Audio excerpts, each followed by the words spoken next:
but the BrickWarden always knows which ones do.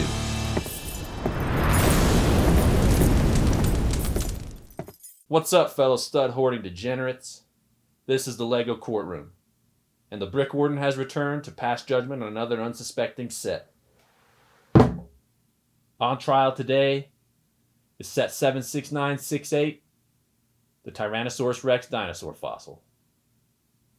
Before we get into this review, I've got to pay tribute to Jurassic Park. It holds a very special place in my heart and is one of my all-time favorite movies. If you don't believe me, here is 4-year-old me absolutely devastated that my VHS copy was stuck in the VCR.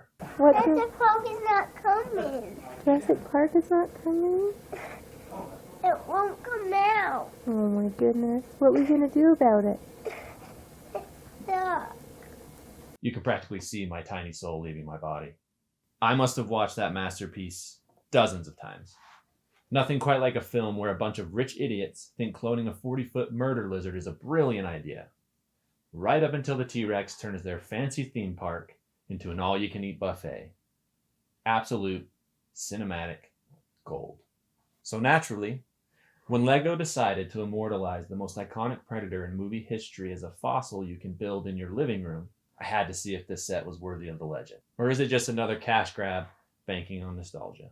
This thing is 3,145 pieces of prehistoric excess that cost $250 and takes up over 1 meter of your precious display real estate.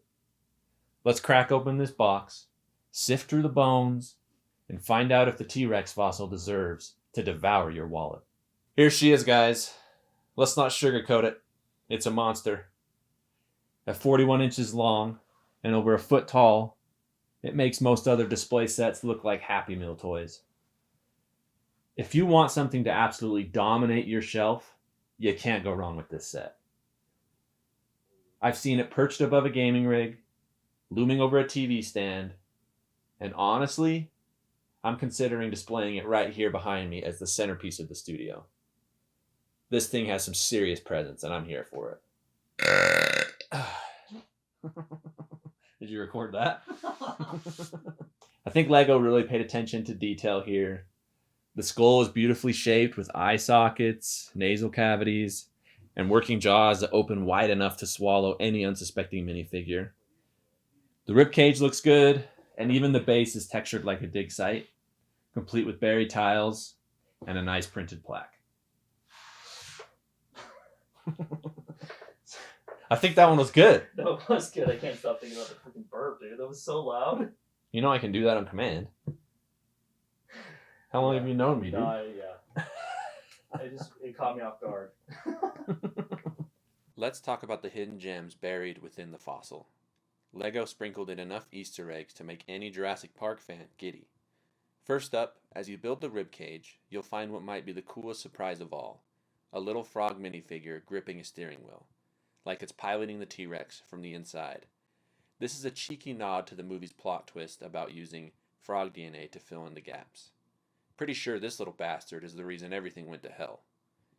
Next, look down at the dig site base, and you'll spot a translucent amber piece, referencing the mosquito in amber, the exact place they pulled the dinosaur DNA that kicked off the entire catastrophe. Let's take a minute to appreciate the minifigures Lego threw in.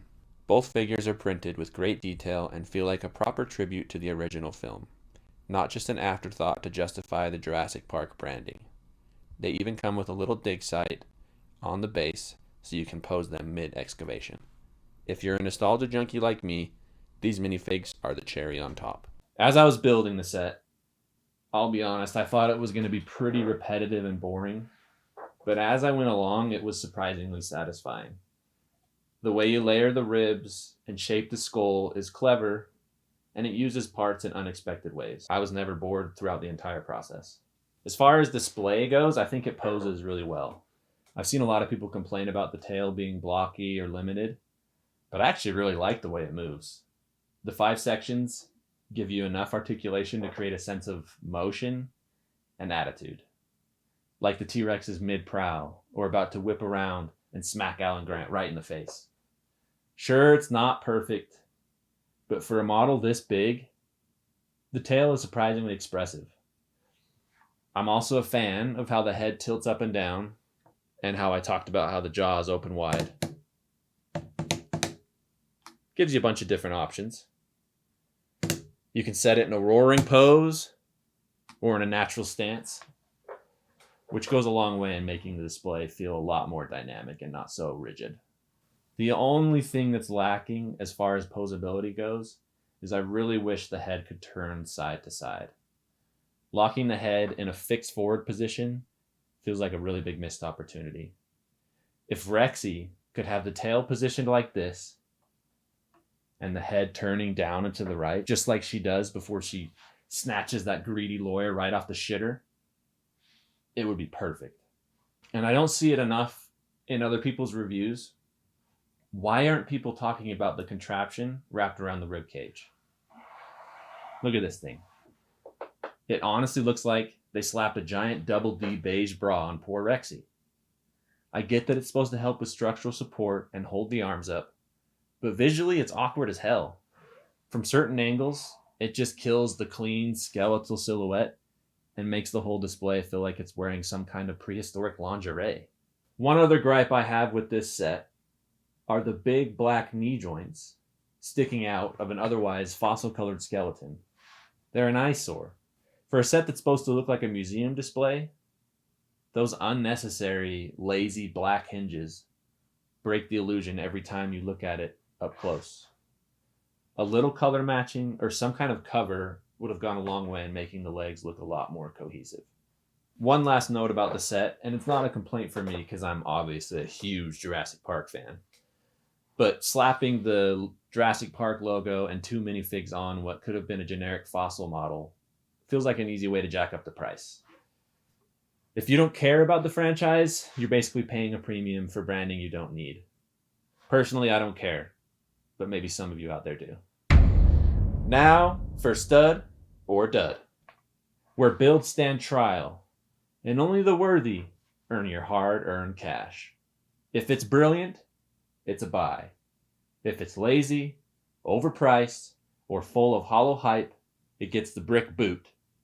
No sugarcoating, just bricks, judgment, and brutal honesty. Time for the verdict. Set number 76968, the Tyrannosaurus Rex dinosaur fossil. Stud.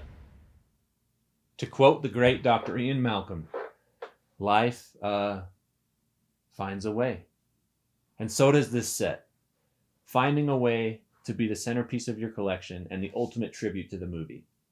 If you're a Jurassic Park fiend like me, someone who can practically recite the entire movie line by line, this is a must-have.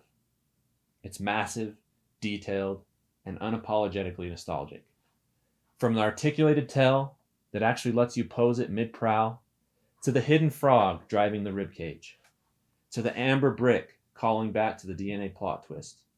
Every inch of this build is designed to make you grin like an idiot every time you look at it. If you've got the budget, the space, and a soft spot for rampaging dinosaurs, this fossil belongs in your personal museum. Thanks for watching, you minifig fondling deviants. If you enjoyed this session in the LEGO courtroom, don't forget to like the video and subscribe to the channel. It keeps the BrickWarden's gavel swinging and the judgment's coming. Until next time, keep your builds tight, your displays righteous, and remember, not every set deserves your hard-earned cash, but the BrickWarden always knows which ones do. And only the bear.